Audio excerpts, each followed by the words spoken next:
If I was a less scrupulous YouTube PNG, I'd say that Mercenaries, Playground of Destruction by Pandemic Studios was a secret gem of an open-world game that you never played.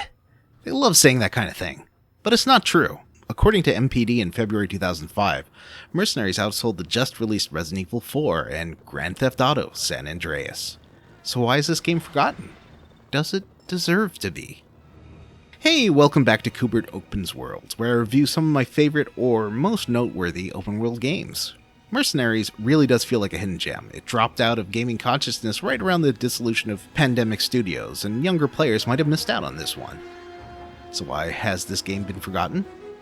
Part of it could be the looks. In spite of positive reviews on release praising its graphics, the N64-style fog, very limited draw distance, and simple landscapes and buildings belie the complicated game underneath. Look at Pyongyang.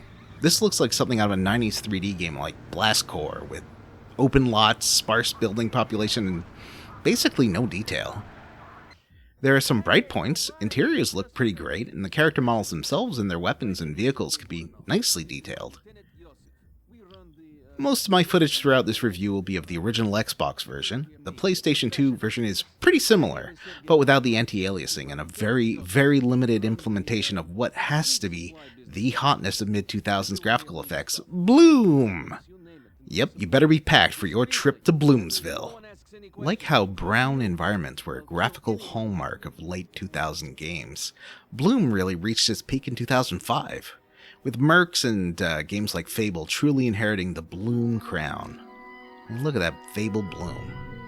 Bloom basically is a soft glow emanating from bright parts of your character, sort of a simulated pro-mist filter, which might be too ancient of a reference. So let's say it harkens back to the kind of glowing, soft faces caused by filters that were put on camera lenses to soften the detail and make people looking blurrier and thereby prettier, sort of getting rid of wrinkles was the basic idea, especially on television.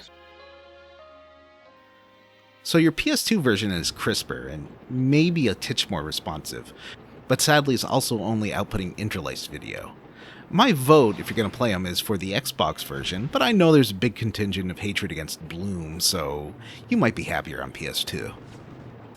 Now, unlike Blast Corps and the open-world games of the late 1990s, in this 2005 game, the buildings are completely destructible. Okay, wait. They also were in Blast Corps, yes. But this time, they have Havoc Physics. And not the buildings themselves, but there's Havoc Physics in the game. And that was a real buzzword of the mid-2000s. Another one. Havoc Physics was a middleware software suite that helped add rigid bodies, ragdoll physics, and advanced collision detection. It was the hotness of 2004-2005. Let's roll that beautiful physics footage. So what other games were part of this Havoc hotness push? PsyOp, the Mindgate Conspiracy? Havoc.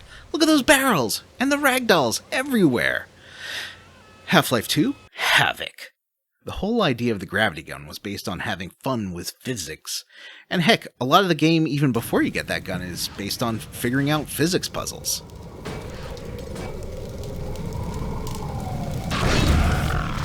Halo 2? You bet there was Havoc.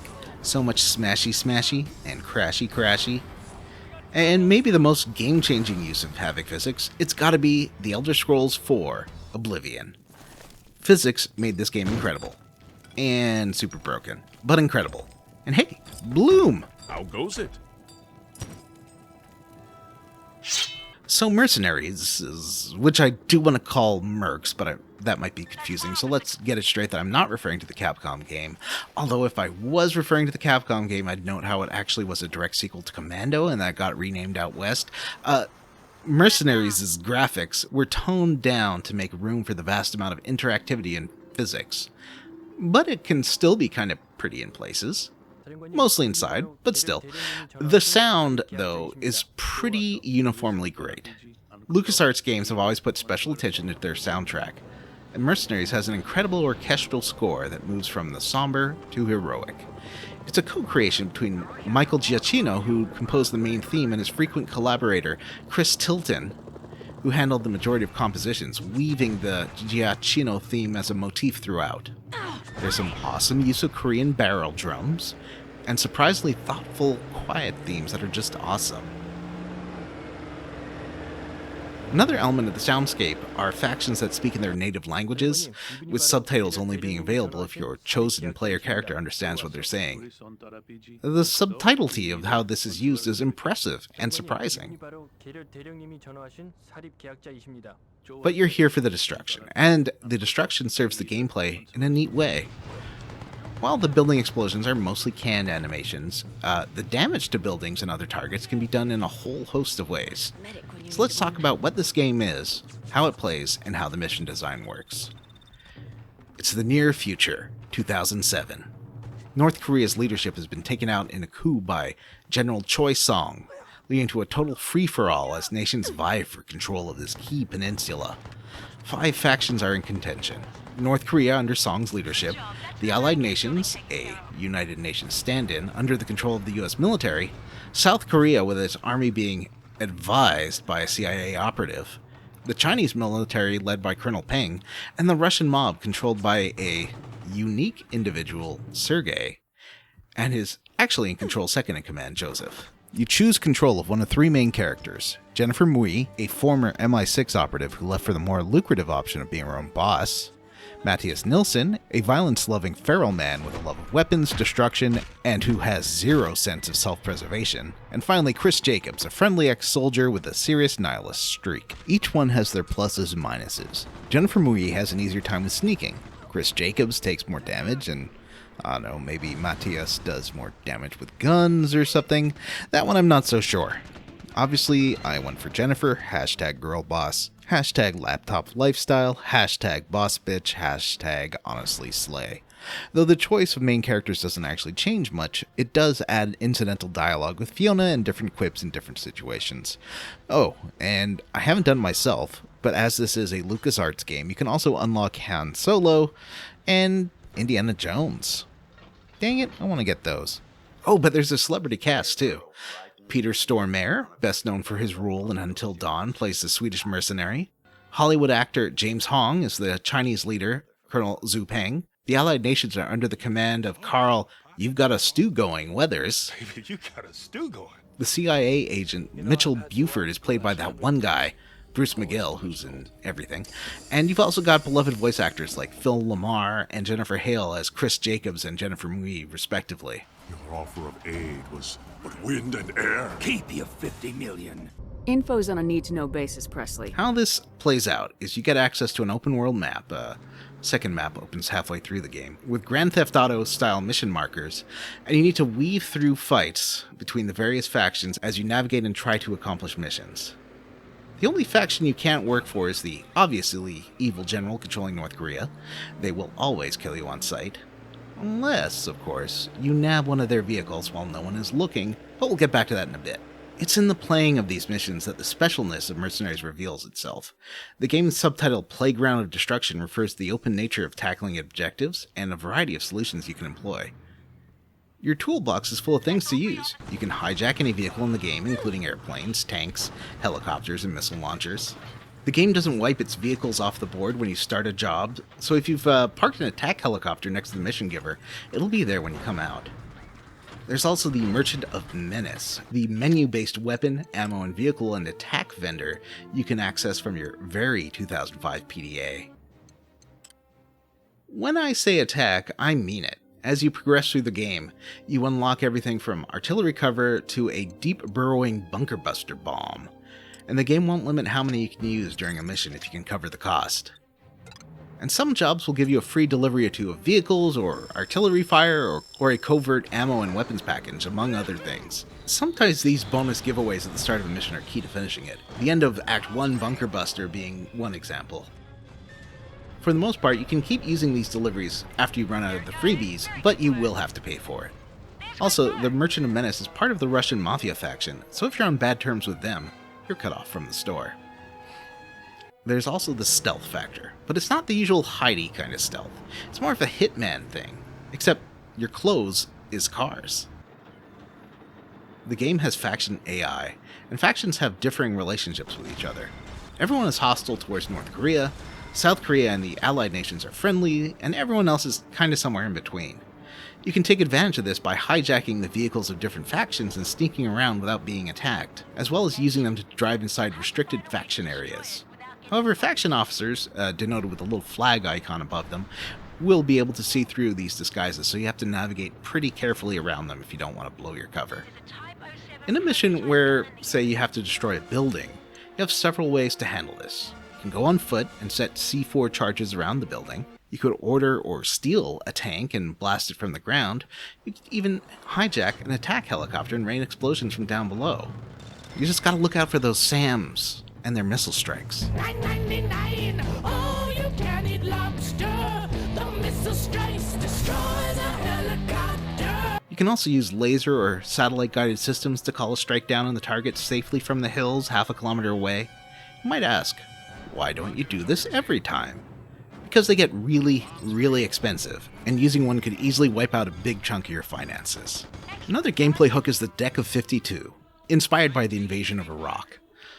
Sung's generals and other allies are assigned to a deck of cards by their importance, and each chapter of the game deals with a different suit. These folk can be captured alive or dead, and while the process of incapacitating them isn't that well done, you just run up and hit X or square, the real challenge is getting their tied up selves over to the waiting helicopter. The helicopter is not invincible, and neither is the general, so you're better off saving them for last so the ride or the general isn't exploded.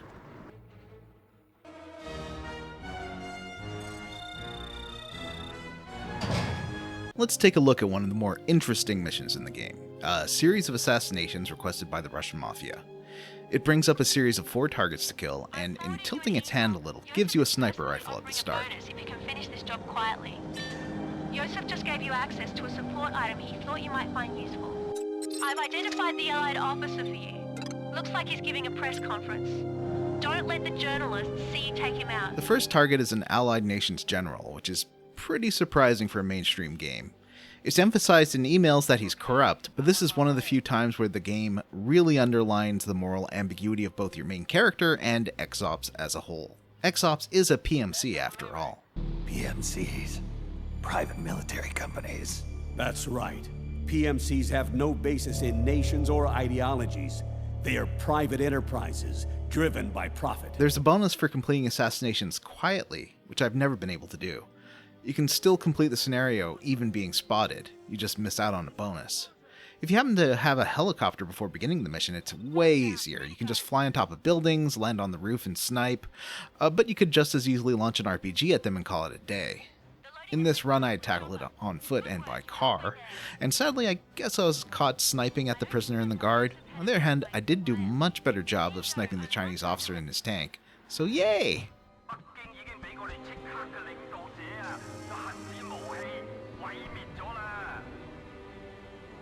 That was the last target. Mission bounty is being transferred as we speak. Extended missions like these really show off the best of Mercenaries, as well as one of my annoyances with the game. It really could use a checkpoint system, as you're redoing a good 10 to 15 minutes if you fail any steps of this plan, and some of the longer missions can reach up to half an hour. The end of chapter scenarios especially could use checkpoints, as they're all multi-step affairs that take place on a bespoke mission area, so you don't get the same access to previously stolen or purchased vehicles. They're a controlled scenario with limited resources, though again you have access to anything on the Merchant of Menace menu. The further you get into the game, the more missions rely on signal blockers to stop you from calling in strikes when you're close to a target, requiring you to handle things on your own or take out the frequency jammers. Outside the story mission, there isn't a GTA San Andreas level side activities, but frankly, that's okay. The hidden crates of stolen artwork and hijacked technologies give tangible rewards, and for the most part are where you think they would be, odd areas on the map and in back alleys. You can even unlock the real Hummer H3, which has some of the best off-road mobility in the game, but realistically can't survive any kind of heavy weapons attack, so it's just a civilian car. It also has the benefit of disguising you as a civilian. So there's that. You also have checkpoint races, which tend to be between points you're going to go to anyway, and the occasional kill or disable all the soldiers in the area ones, which aren't that great, especially given how navigating tight areas is not the game's strong suit when it comes to camera and controls. The game really is at its best when you're inside a vehicle, not when you're on foot. Another fun set of bonus collectibles are destroying all the propaganda statues and listening devices. The statues in particular are really satisfying to explode. Other things the game doesn't get quite so right, sneaking doesn't do much. Enemies can see you very easily almost all the time. I think that an extra layer of stealth would have given another avenue for resolving scenarios, and it seems like something that would add a lot to the gameplay. Vehicle controls are deliberately slow, with tanks and trucks taking effort to navigate around the map. To me, this isn't an issue, but my friend RJ described trying to control the game's vehicles as steering a shopping cart, and he gave up after an hour. Mercenaries Legacy can be seen in games influenced by its style. Much of its systems, especially the factions and infiltration, were used by Pandemic in the maybe actually hidden gem The Saboteur, and the Just Cause series. Well, you can't forget Red Faction Guerrilla, which took physics-based destruction to the next level with crumbling buildings and actual physics tied to their destruction. Beams, doorways, taking out towers and pillars by breaking one side, that sort of thing. Nothing made sense has come close to matching it. But what about Mercenaries' own sequel, Mercenaries 2 World in Flames? Surely a next-generation version will continue all the things I loved about the game, like the deep faction system, nuanced use of multiple languages, infiltration and stealth, sophisticated enemy AI, and a moody, somber tone spiked with action, right? Right? Hey, where's everyone going? Okay, to be completely honest, I hadn't played Mercenaries 2 since 2008.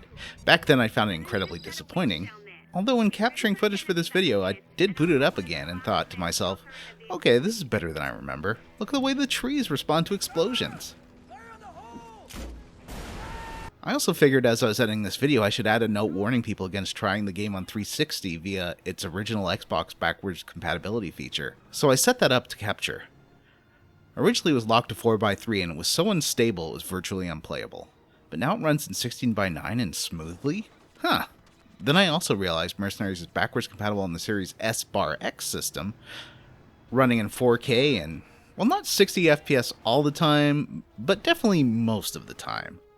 Now, I'm not a game programming man, but I've watched enough Digital Foundry to pretend to be able to tell you that this game starts to chug anytime there's a lot of alpha effects on the screen. But still, this is the way to play it, and I feel real dumb only realizing this was available a couple of days ago. So in case you couldn't tell, I do really like this game. But Cow is all about the signs of the numbers, right? So let's do it. Let's put some numbers on it. Graphics. 3 Koobs. Even for the era, the fog and simple city models aren't great, even if the character and vehicles are pretty detailed. Story. 5 Koobs. Likeable characters, good performance, and fun dialogue go a long way to making this one of the better written open-world games out there.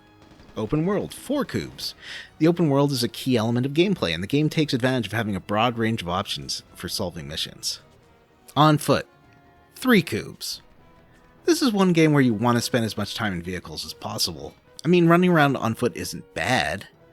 It's pretty standard for that kind of third-person shooter of the time. Like, think of the Star Wars Battlefront games from that era. The controls are fine, aiming is fine, but I do wish that it had a bit better maneuverability in camera for tight quarters. Driving, 4 Koobs.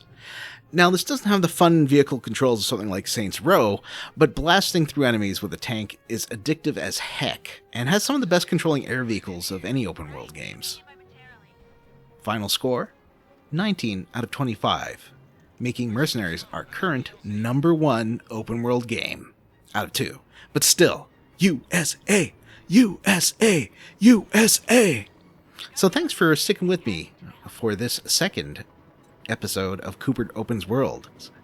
Next time, we'll be taking a look at Saints Row 3 and Saints Row 2022.